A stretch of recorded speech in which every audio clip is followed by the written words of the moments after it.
I hate starting these videos so much. Good evening, good morning, good afternoon. Welcome back to my channel. Hope you're all having a fabulous week and enjoying the weather. There's a window up there, that's what I'm looking at. It's so grim outside. It's just grey and miserable. And I don't know about you when it's grey outside, I just feel miserable. I really had to force myself to come and film because I don't have the energy to do anything when it's like this. It's just, ugh. I don't have much of an introduction today, and I don't really think I have any trigger warnings either. Okay, so trigger warnings for this video. It does loosely, and I mean loosely, involve self-harm. It obviously involves murder, and I think that is all. Content warning, as always, strong language. So today I'm going to be covering the case of Graham Backhouse. I did cover this previously, so if you have already watched it, it's basically going to be the same video all over again, but just mute it and continue watching. Thank you. So this case takes place in the UK on the 9th of April 1984 in Horton. I don't have really any background information on this one, but some people prefer that, so we're just going to get straight into it. So on the 9th of April 1984, Margaret Backhouse was leaving her farm for the day. She decided to use her husband's car, and when she got in and turned the key, the car exploded. A passing bus driver raised the alarm as he saw what had happened, and Margaret was rushed to hospital. She was fighting for her life, but she did manage to survive, but she did have extensive injuries to the backs of her legs and her buttocks. I hate the word buttocks, but it's the only one acceptable. Initially, when emergency services were called to the scene, they weren't sure if it had been a mechanical fault with the car or exactly what had happened. So they ended up calling the Army bomb squad to come and inspect the car. Now, the car was pretty much intact. It did have significant damage inside to the driver's seat, but everywhere else was pretty much fine. The driver's seat and poor Margaret had taken the brunt of the explosion, and it turns out a pound of lead that's what had exploded, that's what had shot into Margaret's legs. Police did go to the hospital to speak to Margaret, and she was just absolutely baffled who would do this to her. As far as she was aware, she had no enemies, no one who disliked her enough to try and blow her up. Now, of course, with any investigation like this, we always look at the husband first, Graham Backhouse. Graham was very shook up and upset by the incident, and he actually believed that he had been the intended victim as it was his car. Graham also explained to police that this was not the first kind of incident that had happened. A few weeks ago, someone had beheaded one of his sheep and stuck the sheep's head on top of a gate, and under the gate they had wrote a terribly worded note that just said "you next" and stapled it to the gate under the sheep's head. That was so badly explained, but you know what I mean. The police took the note off Graham and took it in for some kind of examination, but Graham strongly believed he was the victim of a hate campaign against him.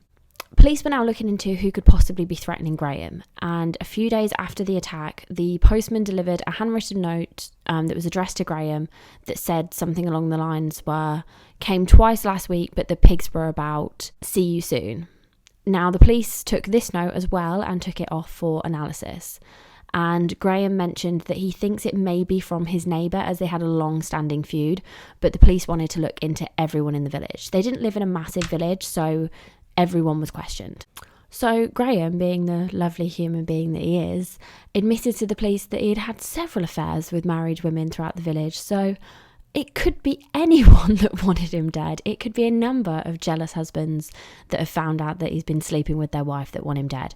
So it was getting harder and harder by the second to pinpoint exactly who wanted to kill Graham, because it could be anybody.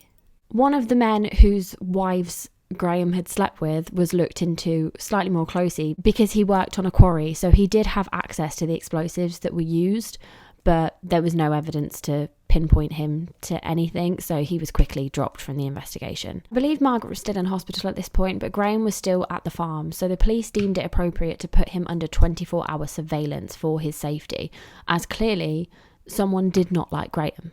The bomb experts within the police started reconstructing the bomb that was in the car, and there was thousands of tiny pieces that they had to put back together, including pieces that were in Margaret that they got out. It was theorised that the bomb had been put together more like a shotgun, and part of a scaffolding pipe had been used to make this the way it was. It was cut perfectly to length to fit underneath the driver's seat of the Volvo, and 4,500 pellets were put into it. So whoever had made the bomb had access to a Volvo or their Volvo because it fit so perfectly under the seat. They would have needed time to measure and get it perfect and then kind of keep going back to check that it would fit.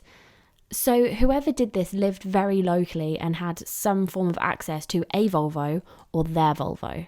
Now at this point, Graham had just got sick of having police there 24/7 and being under 24/7 surveillance, so he did ask them to leave. And instead the police gave him a panic alarm. And just 12 days after him asking the police to leave, the panic alarm was pushed. So 11:15 p.m, police arrived on the scene, and rumours were kind of spiralling that someone had been shot dead and someone had been taken to hospital with serious knife wounds. In the kitchen, the chairs and the table had both been disturbed, and there was various pools of blood splatter kind of everywhere.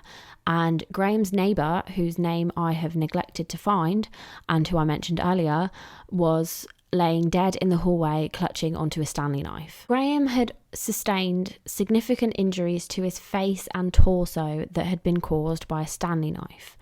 And Graham said that he was attacked by his neighbour and then went into the hallway where he knew his gun was and shot his neighbour twice in self-defence. So Graham had to be rushed into surgery for his injuries. He received over 80 stitches in his face. I have no idea how many he received in his torso. I will show pictures of his face. I'm trying to find one of his torso. Sorry, excuse my broken nail. I'm trying to find one of his torso, but it's basically a cut from like here right to the bottom. And we'll get to that.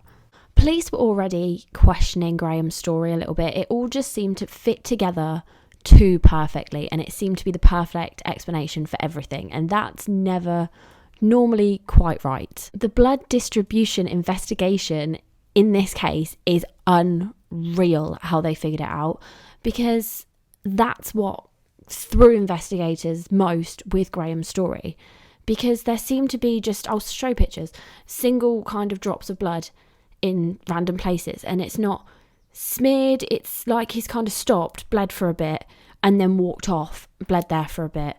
And if you're running around trying to get away from your attacker, it wouldn't be like that. Like if you have a sudden nosebleed that comes on out of nowhere, you wouldn't just stand there bleeding and then move somewhere else, stand there bleeding for a bit. It just doesn't make sense. The body of the victim who had been shot also gave very interesting clues in regards to the blood on his body. So his hand, he was holding the Stanley knife, but his hand was covered in blood. Now, if he had died whilst holding the Stanley knife, there should be like a patch where the Stanley knife was that wouldn't have blood on it. But his hand was covered in blood. So that shows that the Stanley knife was placed in his hand after he was already dead. Suspicious. The shotgun that Graham had used to shoot the neighbour was also examined, and this didn't have a single drop of blood on it. Graham was bleeding profusely from his face and his torso. Like, he needed 80 stitches in his face. That's got to cause a lot of blood. And the shotgun was clean. There wasn't a speck of blood anywhere on it. So Graham's story was unravelling very, very quickly. So investigators continued to search the house for various different things, and one of them found a notepad, and the paper matched the "You Next" letter. And they tried to find like the imprint of "You Next" written into it, which they didn't find, which is weird because it had been written quite a few times. But what they did find is someone in the "You Next" letter, there's like a circle or something that's been scribbled loads and loads and loads. When you do that, it makes an imprint. And in the notepad was this imprint, and it matched up perfectly with the "You Next" letter. So it was clear Graham had wrote it. So he had beheaded his own sheep and then wrote a threat to himself. So after all this information was starting to come to light, it was quite clear that the neighbour was just a victim in this. He had who even knows if they were having a feud? He had just been dragged into this to try and make this elaborate story work. So now we take a look at Graham's injuries. Now, this is when I came in whilst my mum was watching this on TV, and there was pictures of his injuries on screen saying that the neighbour had done this to him and he'd like slashed him from across the table. And if you see the injuries, there's just absolutely no way that you could inflict those injuries just by a quick slashing motion. It is a deep, consistently deep, the whole way across. There's no like extra like little cuts anywhere. It's a consistently deep, long wound. And again on his face, which there's just no way, if you're in a quick panicking scuffle with someone, that you'd be injured like that, unless you're tied to a chair, maybe, but he wasn't. So it was quite clear that Graham had done this to himself, which must have hurt like hell, especially with a Stanley knife. Like, of all things, a Stanley knife. That must have been rough. The police were kind of dumbfounded that someone could inflict these injuries to themselves, like needing 80 stitches in your face, bad injuries. And they did look into how he could have done this to himself, and an expert came back and said after the initial penetration, sorry for the word, it would have been relatively painless, which is just, I can't see how it was, but you know. And it was clear that Graham had inflicted these injuries on himself to make him seem like the victim. He wanted people to be like, oh my God, look what he's been through, that poor man. And it worked for about a day. Now, in addition to Graham's house being searched, the neighbours' grounds and house was also searched, and they found a around 6-foot piece of pipe, and they saw that it had been sawn off. Is that the right word? Someone had sawn a bit off of it, and upon further inspection, it was clear that it hadn't been there for that long because of how the grass was laying, so someone had dumped it on his land. And so they took it away for investigation, and this was the pipe that had been used to make the car bomb. So Graham had clearly used that and then dumped it on his neighbour's lawn, trying to make it look like he had actually built the bomb and attacked Graham in the way that he had. This poor neighbour, I really need to get his name. Again, while investigators were searching the house, they found a life insurance policy on Margaret. Graham seemed to have got himself in quite a lot of debt, and this life insurance policy hadn't been in place that long, and he'd actually doubled it in March and then tried to kill her in April. So there was a clear motive as to why he had done what he did. So Graham was now the main suspect in the attempted murder of his wife and the murder of his neighbour.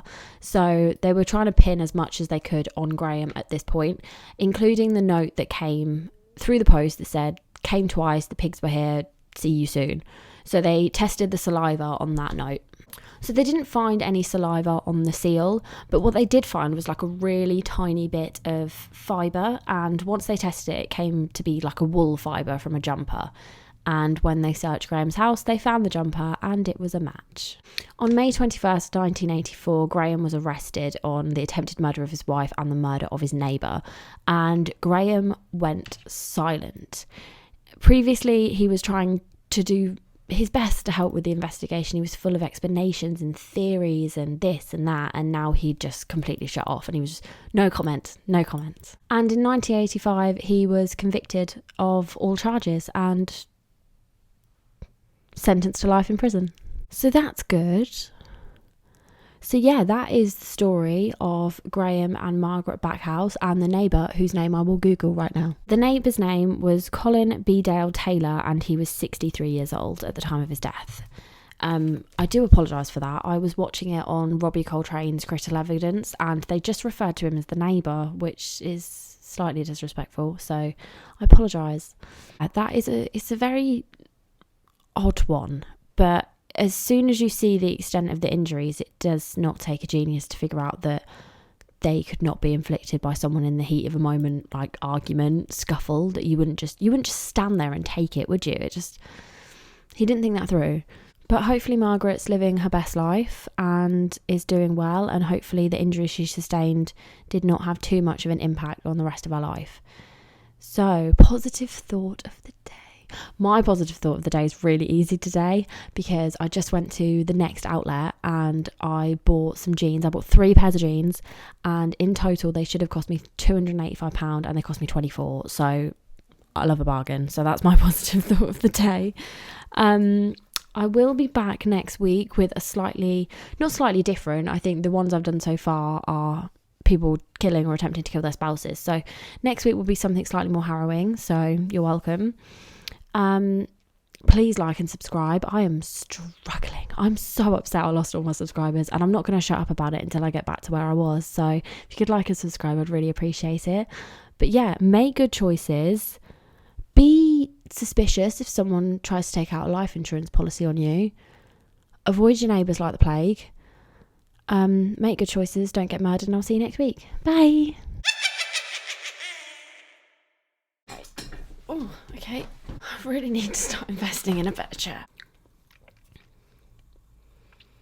Some things need artificial flavours and sweeteners. This is one of them. How boring is the start of this? Content warning as always. Am I okay? I can't see. Oh, police also explained. I'm really annoying myself. 1,000 pellet. For goodness sakes, the blood victim who was breeding. Men. I really need to sneeze. Excuse me. What is that? There's a little friend who distracted me.